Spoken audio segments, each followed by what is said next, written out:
Hi, my name is Elin Parry and I am the Magical Programs Manager for Merlin's Magic Wand, who are the children's charity partner of Merlin Entertainments. We have three magical programs called Magical Days Out, Magic on Tour and Magic Spaces. If you ever want to learn more about them, please reach out to our team. I'm based at the head office in Poole in the UK, so if you're ever in Poole, please come over and say hi. I started with Merlin just over a year ago, and I started within the charity team, so I've not moved.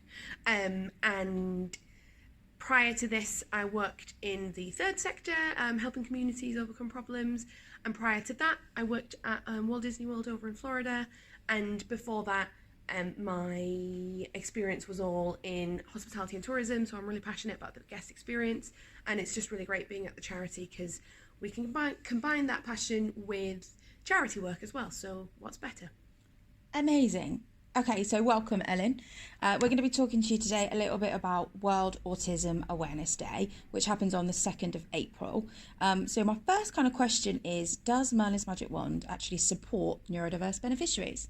That's a great question and a very relevant question given what we're talking about. So yes, we do. For those who aren't familiar, Merlin's Magic Wand has quite a diverse criteria. We do support children that are facing a whole manner of different things. So it can be serious illnesses, it can be disabilities, it can be that they've been fostered or recently adopted. It can be that they're victims of crime, so there's quite a diverse criteria, and that's available on our website if you're not familiar with it. But yes, in a nutshell, we do support neurodiverse children with tickets through Magical Days. So Merlin's Magic Wand support for a lot of families with their Magical Day Out tickets, but what about organisations? How can organisations get in contact with you or get supported with Magical Days Out? So it's really interesting actually, because we have two ways that people can apply. So people can apply for a Magical Days Out program directly as a family, or they can apply through an organisation. What we're seeing is a lot of the families that apply directly to us, they are families that have neurodiverse children, whereas the organisations we work with, it's sort of the different eligibility criteria that we have. So what would be great is that we could reach out to more organisations that support neurodiverse children, so special educational needs school. We do support some. We have magic spaces at some SEN schools, but it would be really great to hear from more. So if you do have one local to you, local to an attraction, please do let us know, or please do direct them to our website so that they can apply. We just always love hearing from more organisations. Amazing. Is there an attraction that when you have neurodiverse families or neurodiverse organisations applying, is there an attraction they tend to apply for, or is there a most popular attraction? It's pretty spread out. I would say, this is from guessing and from conversations with our programs team, but I would say that mostly it's the resort theme parks in the UK. So Alton Towers, Chessington, Legoland Windsor especially, because they're great with all their accessibility activities that they have. And then what is great, and we haven't actually pulled any numbers on this yet, but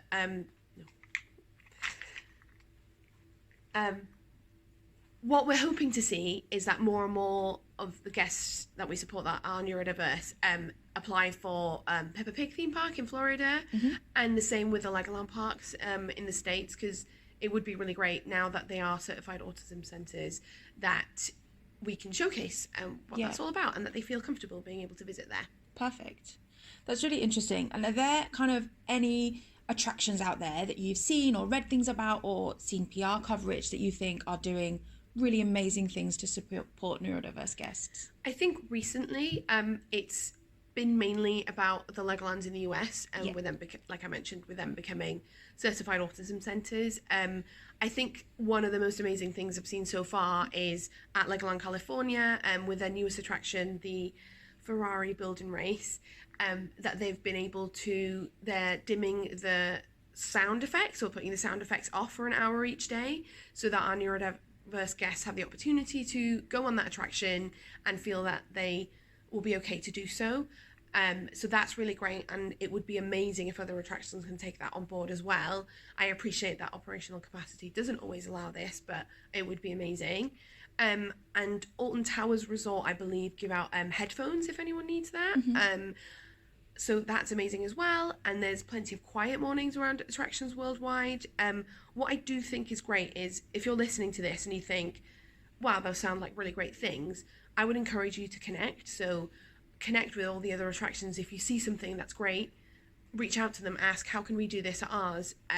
Because the beauty of being in Merlin is it's such a wide company and there's so much going on. It would be really great. And on the flip side of that, what would also be good is if you've got these things going on at your attraction that we don't know about or your guests don't know about, shout about it, because you might reach more people that way, or you'll make people feel more included, or it might be as simple as reaching out to our team at Merlin's Magic Wand and making us aware, because we don't always know. And if we don't know, we can't tell our guests that are visiting about all the amazing provisions that you might already have. And it might be the reason that there's not much uptake and you're thinking, oh, we're going to all this effort and we're not seeing people taking up our offers. But it would be really great if you just shout about it. Yeah, it's a really good point, because we get a lot of feedback from from in the organisation, where they say, we've done this amazing thing, we're really excited about it, and we've done it for the right reasons, but we don't want to shout about it because we feel like we should have done it anyway. So with Merlin's Magic Wand, being able to kind of utilise us as somebody that's like a bridge between what you've done and neurodiverse guests and families, it's a really good place to be, because we can let them know all the great stuff. So I really agree with you on that. Yeah. Thinking of kind of your quiet mornings that you spoke about, this is something that I know has been huge in ANZ, and they've done amazing things with sensory mornings, quiet mornings. And what we mean by that is, you know, they can lower the sound, they can turn off the flashing lights, they can make it like a real kind of quiet morning for families that want to come in. What do you think about these mornings, and how do they work? I think it's amazing, to be honest with you, because it shows, I believe, and correct me if I'm wrong, I believe that they're on quite regularly. So the great thing about that is, say, sometimes you'll see places do a one-off event like this, and then you think, oh, that's great, and then they go once, they love it, and then it doesn't happen again. So what's really great about quiet mornings, if they can be regular, is people know that there's the option to be able to go more than once. So if the child really loves it and has the best time ever, they know that it's a safe environment that they can go back to and have the same experience again. Because, like I touched on before, theme parks and the sort of attractions that we have can be overwhelming, and they can be overwhelming for anyone, let alone neurodiverse guests. So I think it's really great that we show how inclusive we are by putting on these provisions at a dedicated time. Yeah, and it's really interesting that you say that, because feedback that we've definitely had is that a routine is really important to some families with neurodiverse children, making sure they're aware of what's happening, when it's happening, why it's happening. So having them regularly allows families to build those into their routines.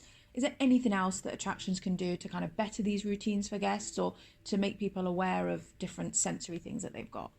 I think it's similar to what I touched on before. So just shout about it. And I know that you mentioned that attractions might be nervous about that because it's like they're shouting about it for the wrong reasons. But I don't think it is. If you go about it in the right way, I think it's just seen as informing. You could, on your social media, have like a highlight on your Instagram that shows, that's titled, I don't know, accessibility or something like that, where you can do a series of stories and you can file them there. So it's not like a great big massive announcement, but if someone happens to scroll and thinks, oh great, this is a really great place for me to find the accessibility provisions, then it's there. I also think the provisions that you can make at the attraction start from before the guests get there. So it can be from as soon as they've booked, or even before then, from when they're browsing your website. I think that they can start from there. So, for example, Cadbury World, and I'm sure plenty of other attractions do as well, it's just the website I've been on most recently, welcome to the family, they have a guide on there that shows everything about the attraction. So from when you get there all the way to the end of the attraction, it walks you through, it tells you what you'll see, it tells you what you'll hear, and it's really broken down into several steps. And it's just really great that a guest can go on there, read that, know exactly what to expect. They can then know, I'll avoid this area, or I know at this area things might get a bit tricky, so they just know. Or if the child just needs to read it so that they know where they're going, what they're doing, it's just there for them. That's definitely a great example of before. I think during, we've touched on that quite a lot, so dimming the lights on attractions, dimming the sounds, ear defenders. I also think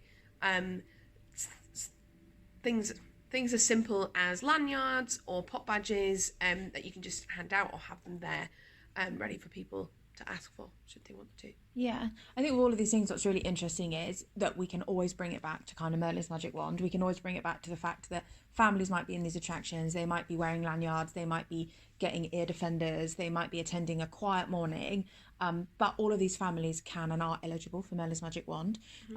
So I think it's a really nice tie-in, and I'm really pleased that we managed to sit down with you today and kind of link all of this stuff about neurodiversity and celebrating neurodiversity, but also bringing it back to the fact that if, you know, people are listening to this, they are in a family or they're in a friendship group or at a school where people may be able to apply, age 2 to 18, they can do that. Is there anything that we have missed that you wanted to shout about, that you wanted to tell people about, that you wanted to make people aware around neurodiversity? I don't think so. I think we've covered it. Mainly it's please do direct people to our website, organisations or families, if they would like to apply, and they are families with neurodiverse children. And I also think it's just really important for us to shout out the great attractions that are already doing amazing things in this field and in this space, and it's really great to see. Please do tell us if you do have stuff going on and we may not be aware of it, because it's just great that we can tell our families and they'll be delighted. And if you ever need any advice, or if you're not sure on anything or want to direct people our way, you can always reach out to our team. We do have a dedicated email. It's mmw.charity@merlinsmagicwand.org, and we'll be happy to help. Amazing. I really appreciate your time today, Elin. I think you've answered everything that we need. Elin is always online, always available on Teams. Her name is Elin Parry, if you wanted to give her an email, ask any questions after this. But I really appreciate your candid and can-do attitude, and thanks very much.